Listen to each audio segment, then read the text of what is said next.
सब देखने और सुनने वालों को मोहब्बत भरा सलाम। नाजरीन, आज नई अपडेट के साथ आप देख रहे हैं YouTube channel message of Islam. पेशगोइया तीसरी जंग अजीम हजरत मिर्जा गुलाम अहमद कादियानी अलैहिस्सलाम। आज नए पाठ के साथ पहले डॉक्टर इसरार अहमद साहब ने कुछ इसी पेशगोई का जिक्र किया। वो बताते हैं जो अहमदिया अल-फज़ल में भी डॉक्टर इसरार के नाम से शाया है। डॉक्टर इसरार अहमद साहब की एक तकरीर जो यूट्यूब पर मौजूद है इसी मौजू पर है। कहा वो निज़ाम अदले इज्तिमाई जिसमें हुर्रियत हो और आम आदमी भी खलीफा वक्त को खड़े होकर सवाल कर सकता था कि आपका कुर्ता एक चादर से कैसे बन गया। और जब हज़रत उमर रज़ी अल्लाह अन्हो ने हक महज से मुताल्लिक कानून बनाया तो एक बुढ़िया ने आकर हज़रत उमर रज़ी अल्लाह अन्हो से कहा कि खुदा तो कहता है कि अगर तुम पहाड़ के बराबर भी सोना बीवी को दे चुके हो तो वापस मत लो। उमर, तुम्हें क्या हक है कि हमारे महर पर पाबंदी लगाओ। तो हज़रत उमर रज़ी अल्लाह अन्हो ने कानून वापस ले लिया और फरमाया आज एक बुढ़िया ने उमर को दीन सिखाया। हज़रत साद बिन वक्कास जो फातिह ईरान थे उनके बारे में इत्तला मिली कि घर के आगे डोढ़ी बना ली और दरबान खड़ा कर दिया है। हज़रत उमर रज़ी अल्लाह अन्हो ने हज़रत बिलाल रज़ी अल्लाह अन्हो को रुका देकर भेजा और हुक्म दिया कि जाते ही पहले ड्योढ़ी को आग लगा देना और फिर मेरा रुका देना, जिसमें लिखा था कि ए साद, लोगों को उनकी माओं ने आज़ाद जन्म दिया था, तुमने उनको अपना गुलाम कब से बना लिया। और अपना ये हाल था कि बैतुल मक़दिस की कुंजियाँ लेने जा रहे हैं। आजकल के मुकालमा के मुताबिक ऑफिशियल विजिट है, मगर एक ऊँटनी और एक गुलाम है, 700 मील का सफ़र है और बारी बारी सवार होकर तय किया।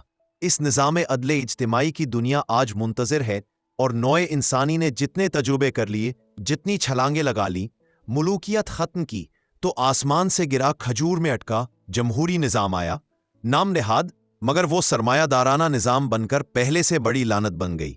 पहले जागीरदार मुसल्लत था, अब कारखानादार मुसल्लत हो गया।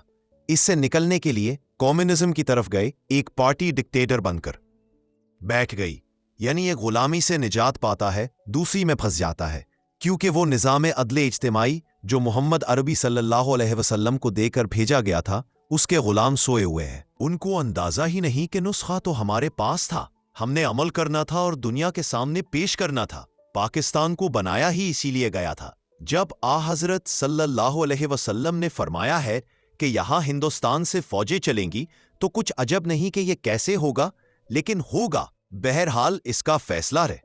अगर अब हम जाग जाएं, कौम यूनुस अलैहिस्सलाम की तरह तौबा कर लें तो बगैर अजाब के कोड़े के रहमत खुदावंदी हम पर साया करेगी। अगर हम ना जागे तो वो अजाब का कोड़ा आएगा। मैं नहीं कह सकता कि वो करीब है या बईद, लेकिन ये कि इसके बाद भी यहीं से बोलबाला होगा। अगर हमारे जरिए से नहीं तो उनके जरिए जो हमें शिकस्त देकर इस्लाम कबूल कर लेंगे। लेकिन क्यों ना पहले ही रास्ते पर चलने की कोशिश करें। सूरत मोहम्मद सल्लल्लाहु अलैहि वसल्लम में अल्लाह ताला ने फरमाया कि अगर तुम पीठ दिखाओगे तो उस मिशन को जो तुम्हारे हवाले किया है तुम्हें हटाएंगे और किसी और को ले आएंगे। अब आप नोट करें कि यह बात 13वीं सदी में हो चुकी है, जब 1258 में जब सुकूते बगदाद हुआ है, अरबों के हाथ से आलम इस्लाम की कयादत छीन ली गई और तुर्कान तैमूरी हिंदुस्तान में, तुर्कान सफवी ईरान में, तुर्कान सल्जूकी मशरिक वस्ता में और तुर्कान उस्मानी की हुकूमत एशिया से लेकर यूरोप के एक बहुत बड़े इलाके पर कायम हो गई थी। इस सदी में अजीब अजीब मौजज़े और अजूबे हुए हैं।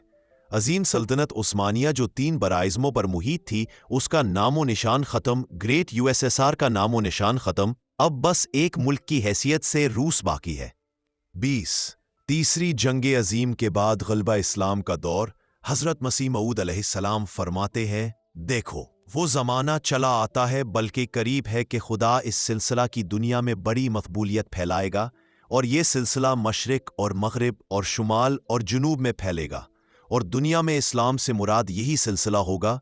ये बातें इंसान की बातें नहीं, ये उस खुदा की वही है जिसके आगे कोई बात अनहोनी नहीं।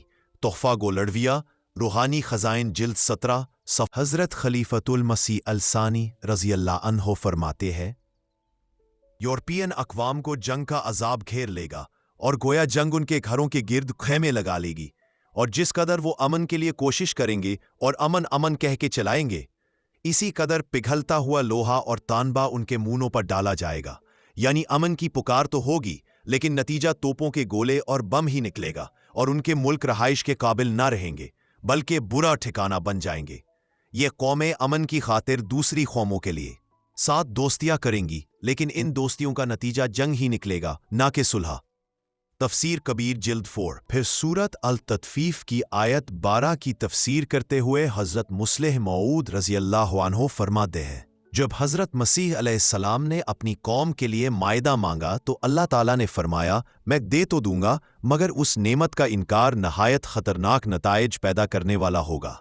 चूँकि तुमने ये दुआ की है कि तुम्हारी कौम को दुनिया में तरक्कियात नसीब हों, इसलिए मैं उन्हें तरक्कियात तो दूंगा और बहुत बड़ी तरक्कियात दूंगा, लेकिन अगर मेरी नेमतों का उन्होंने इनकार किया, दीन से नफरत की, खुदा ताला से बौद इख्तियार किया और अल्लाह ताला के अहकाम से मुंह मोड़ लिया, तो फ़इन्नी उअज़्ज़िबुहु अज़ाबन ला उअज़्ज़िबुहु अहदन मिनल आलमीन, मैं ईसाई कौम को वो अजाब दूंगा जो आज तक कभी किसी कौम को नहीं दिया गया।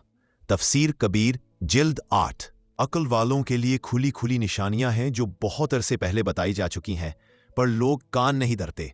अभी भी वक्त है, एक इमाम के हाथ में बैत कर ले, यही नजात का जरिया है। अगले पार्ट के साथ फिर हाजिर हो गए। कमेंट सेक्शन में अपनी राय जरूर दें। मजीद नई अपडेट के लिए चैनल को सब्सक्राइब और वीडियो को शेयर जरूर किया करें। YouTube channel message of Islam.